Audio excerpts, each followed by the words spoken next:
bakunzi b'Imana, mwebwe mwama mwatumbereje agashinge kuri ino sambirizi, mwebwe mutayivirira nkako n'isambirizi nyene twiherewe n'ab'ijuru. Radio Maria Burundi, ijwi ry'Imana iwacu, ijwi ry'Imana iwanyu. Nimusangwa amahoro ya Kristo aho muherereye hose, cane cane mwebwe muri ku musego, mwebwe mutakibasha gushika aho kuri paruwase kubera imyaka n'ibindi. Mwebwe rero mwese mukesha ino sambirizi y'umuvyeyi, ndabasanganiye. Kaze tuzirikanire hamwe ijambo ry'Imana. Eklezia mawe wacu dutegekaniriza kuri uno munsi wa gatandatu wo mu ndwi igira 17 mu gihe gisanzwe umwaka A, umwaka ugaburikana kabiri. Ibisomwa tugira twumvirize kandi tuzirikane biva aha hakurikira. Igisomwa ca mbere tugikura mu gitabo c'umuhanuzi Yeremiya, ikigabane ca 26 akarongo k'11 gushika ku ka 16 hamwe n'akarongo ka 24. Izaburi ni ya 68 canke 69 bivanye n'igitabo umuntu akoresheje. Inkuru nziza ni yashikirijwe na Matayo mweranda, ikigabane ca 14 kuva ku karongo ka mbere gushika ku ka 12. Mukaba muri kumwe na Furera Patiri Olivier Nduwimana, umufurera wo mu muryango wavukanye ba Bikira Mariya wo ku musozi wa Karumeli twita Abakarme.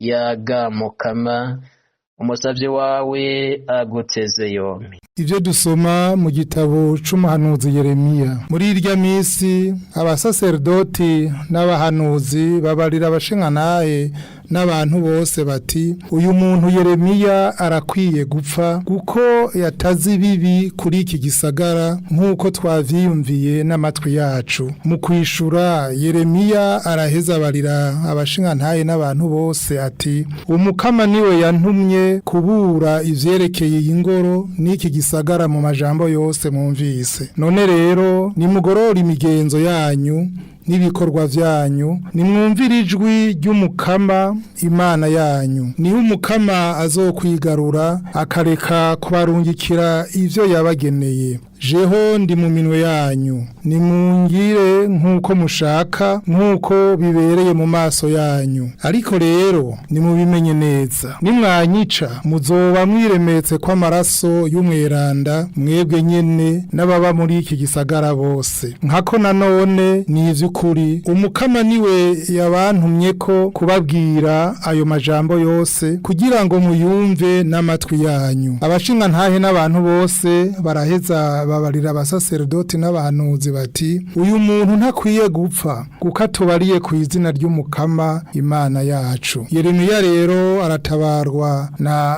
Ahikami mwene Shafani ngo ntatabwe mu minwe y'abantu bashaka kumwica. Iryo ni ijambo ry'umukama.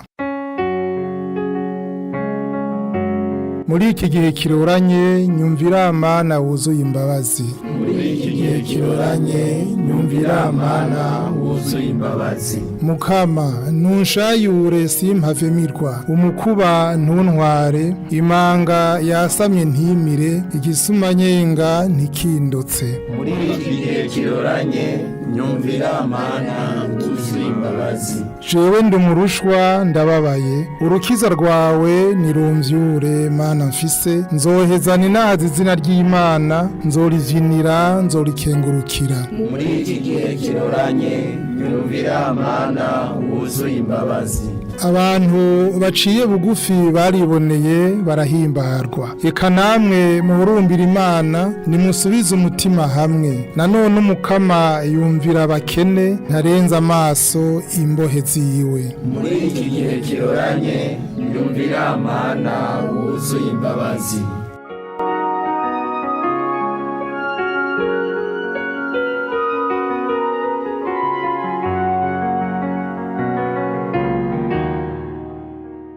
Inkuru nziza ya Yezu Kristo nk'uko twayishikirijwe na Matayo mweranda. Muri irya misi umwami Herodi yiganigwa ivyo Yezu yakora vy'agatangaza. Abwira abagendanye biwe ati, ni Yohani Batista yazutse, nico gituma agira ibitangaro. Kukaba nkako Herodi yari yarafatishije Yohani aramuboha amuta mu munyororo amuziza Herodiyadi umugore wa Filipo mwene wabo na Herodi, kuko Yohani yamubwiye ati ivyo gushobokera kumwabira. Herodi rero yiyumvira kumwica, yamara agatinya igihugu caraba Yohani nk'umuhanuzi. Herodi rero yararamutse ahimbaza umunsi mukuru w'ivuka ryiwe. Hanyuma umukobwa wa Herodiyadi atamba igihugu gikoranye arahimbara Herodi, niko kumwemerera ageretseko indahiro kumuha ico yomusaba cose. Nyamwana vyari vyamaze kubivugana na nyina ati nshirira kuri iyi nkoko umutwe wa Yohani Batista. Umwami bimutera agahinda, yamara ko yari yarahiye abatumire bakoranye, acatumako ngo bawumuhe, atuma ngo bacire umutwe Yohani mw'ibohero. Hanyuma umutwe wa Yohani bawuzana ku nkoko bawuhereza nyamwigeme, nawe awushira nyina. Abigishwa biwe baraza batwara ikiziga ciwe baragihamba, hanyuma baza kubikira Yezu. Dusemeze ijambo ry'Umukama.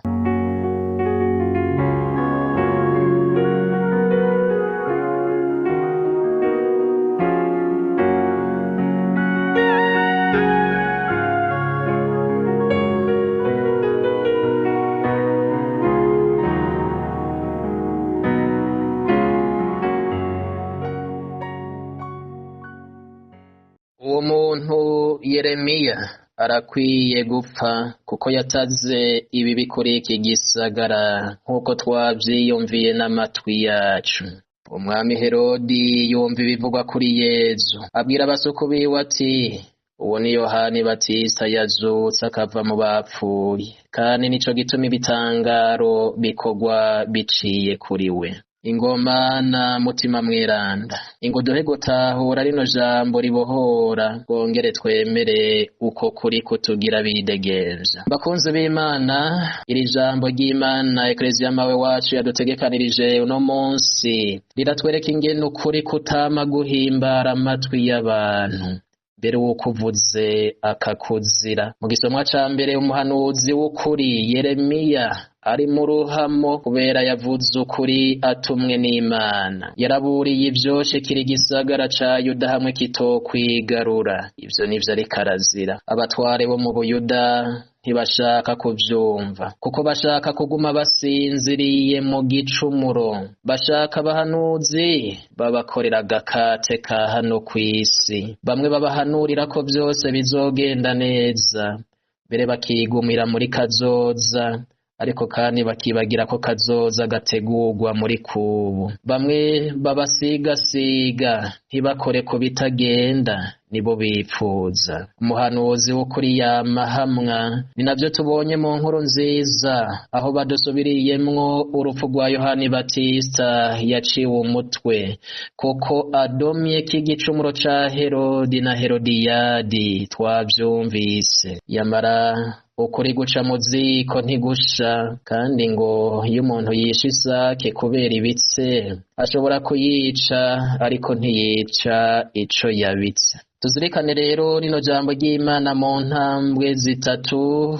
Ubwa mbere, igicumuro kibuza amahoro y'umutima. Ubwa kabiri, nta nyungu iri mu gicumuro.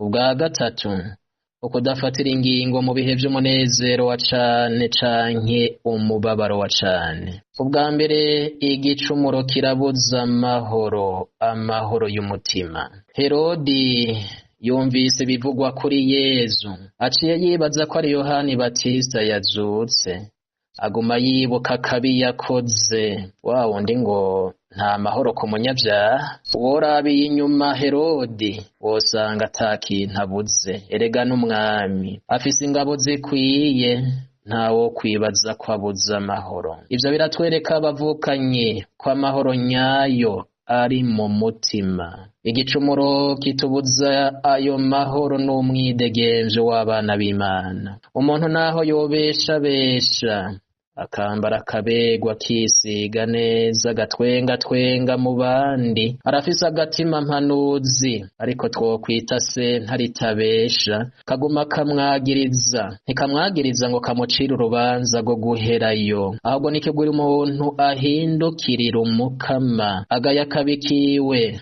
asubire kuronka amahoro y'umutima. None muvukanyi, amahoro nyayo ari mu Mana. Wewe kumbura uburitiro kandi ataco warubuze, ariko kubera ivyo wakoreye naka, wowe watse ubuzima guma gutuma udatekana. Wowe tubona inyuma utunze ariko ari ivyo waronse mu manyanga, unyanganije naka kumbure mbere unyanganije umukene, wowe uguma wiyagiriza kumbure zanda wakorora canke wafashije gukorora. Garuka ku mukama, ntubeshe abantu ngo ibintu bigenda neza, ngo ibintu ni sawa kandi indani muri wewe udatekanye. Naho rero wowe ufise ako kahise kabi, ukiriho biracashoboka gusubirana iteka ry'umwana w'Imana. Urashobora gutangura bishasha ukagira amahoro y'umutima. Ubwa kabiri, nta nyungu iri mu gicumuro.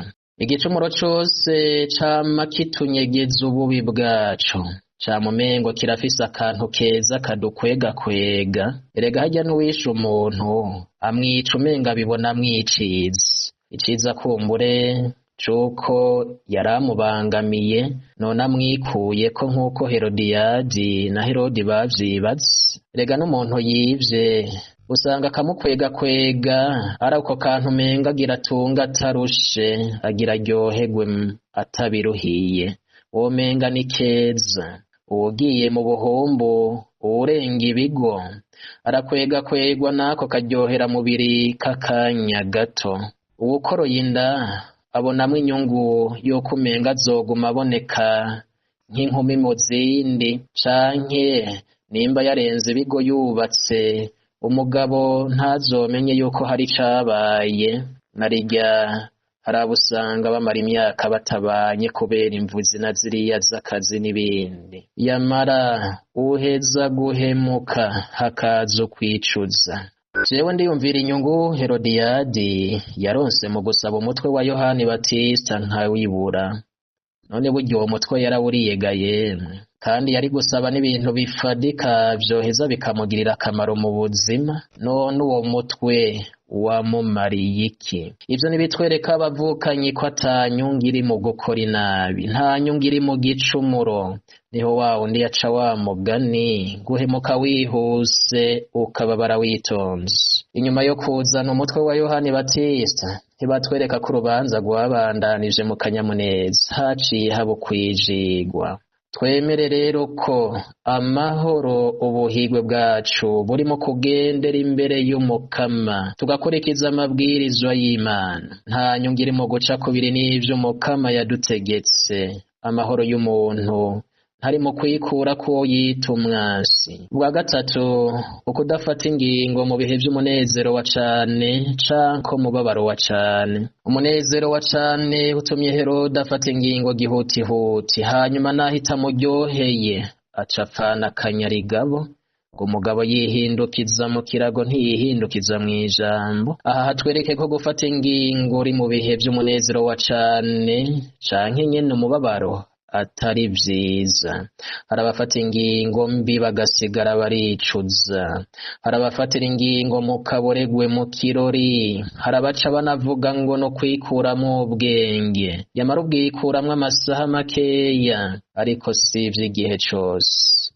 Harabiyahuzi biyayuramutwe kugira baje gukora amarorerwa atabwoba, yamara ivyo nyene bikabaviramwo kwicuza ate siyo menya. Harabafatiye ingingo mu gihe c'ishari rirerire, none ubu vyatumye ubugenzi buhagarara, imiryango igasambuka, imitima igakomereka.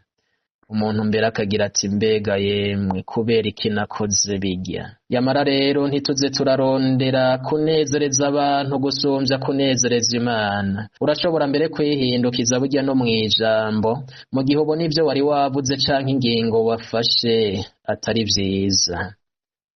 Herodi none nk'ubu iyo yanka agatanga ibindi atari ubuzima bwa Yohani Batista, ntituba tumwibuka nk'intwari. Yamara arabo ko imyaka izogenda irakurikirana, tuzoguma dusoma ino nkuru nziza y'ivyo yakoze bibi. Ahambere binatwigishe natwe kugerageza gukora ineza tuzosigira ryiza hano kw'isi. Mbega ko naho wo kwica uwo muntu nawe uzopfa. Ubwo ivyiza, iciza, suko umuntu yokora iciza nyene akiri kw'isi akaba arico bazomwibukirako. Nyamara Herodi siwe twogaya gusa, mbega hanyene nta bahanuzi, nta bashinga ntahe bari ruhande yiwe bari kwamama, agatuma birenga ko ariko haserutse abagabo. Hari bipfa kubera ukubura abahanuzi, kuko umwe wese agumana ka kantu ngo ntawe uvugana indya mu kanwa. Hari abanka guhanura kuko bobura inyungu zabo, ibintu bigapfa mu buzima bwaba ubwahana hariya, kuko n'ubona icohinduka aguma yihoreye ngo novuga bombona nabi, bonkura muri kano kazi, bonkura kuri iyi ntebe nicayemwo. Uwo mukobwa wa Herodiyadi wewe gute? Ivyo bamuhanuye vyose, mbega ivyo bamuhanuye vyose naho vyoba ari bibi aca bikora uko nyene. Erega ukugamburuka si ugukora ivy'umuvyeyi, si ugukora ivy'umukuru akubwiye vyose. Umuntu yubaha akagamburuka, agamburuka igihe ivyo asabwe bidahushanye n'ishaka ry'Imana, igihe ivyo asabwe bihite ku muntu. Ugira ngo umuvyeyi yohanura umwana guheba gusenga akaja mu bintazi, uwo mwana yoca abikurikiza ngo agamburuke ko ariko ibwirizwa ritubwira kugamburukira abavyeyi? Habe namba. Urashobora kugambara rukirinda gusa kuvyifatamwo nabi, ukirinda gukoresha imvugo mbi ngere ku yindi, ariko werekanye neza ko ufise ukuri kw'ijambo ry'Imana ugenderako. Weho gamuvukanyi bagutumiye kugirira nabi naka, mbega uzoca ugenda ngo nuko wabitumwe n'uwugukurira? Kumbure rero Herodiyadi, abahanuzi batavuga ukuri n'uno munsi ntibabuze kumbure n'abariko barasaba imitwe y'aba Yohani Batista ngo niho botekanigwa. Dusaba Umukama abakoreko bahinduke. Igihimbaye rero imanga burya ntimarira Imana, naho abahanuzi bahamwa abandi baraboneka kandi badatinya urukanje. Abatumwa ba Yohani Batista ntibatinye kwiyerekana, kumbure bari kugira bati mbega nitwaja gutora ikiziga bahava batujaniranya nawe, ariko baraje baratwara ikiziga ciwe baragihamba, hanyuma baza kubikira Yezu. No mu gisomwa ca mbere naho abantu bariko bahagurutse ngo bagirire nabi Yeremiya, twumvise abantu nyabo bahagurutse baravuga ukuri, baratabara umuhanuzi w'Imana. Twumvise bavuga abashinga ntahe n'abantu bose bahagurutse kwamama ku vy'abasaseredoti n'abahanuzi babi bashaka kugirira Yeremiya. Turumva kandi na Ahikami mwene Shafani yatabaye umuhanuzi. None rero naho twobona umenga abantu barabaye babi, ntitwihebure, burya agasigarira kamaho. Abantu b'intungane ntibigera babura, imanga ntimarira Imana, kandi bene abo baraturemesha, kuko iyo uhuye n'abafise umutima mubi ushobora kuba ubaniwe nabi na naka canke uri kurondererwa kugiranirwa nabi n'uyu n'uriya, ntuce ufatira abantu bose mu kivunga. Burya abantu beza barahari, abo bantu beza rero baraturemesha kwimanga itamarira Imana. Dusabe ingabirano yo gukunda baza badukebura, kuko hagiye ironsi uguhanura ubuhiriwe. Abaza bavuga ku izina ry'Umukama tubakunde mbere tubumvire, ntitubone umuhanuzi nk'umwansi ngo anyinjiriye mu buzima, canke ngo ariko yinjira mu bitamuraba. Bikira Mariya muvyeyi w'Ekleziya dusabire, amen. Mwari kumwe na Furera Patiri Olivier Nduwimana, umukarme, nimuhezagirwe.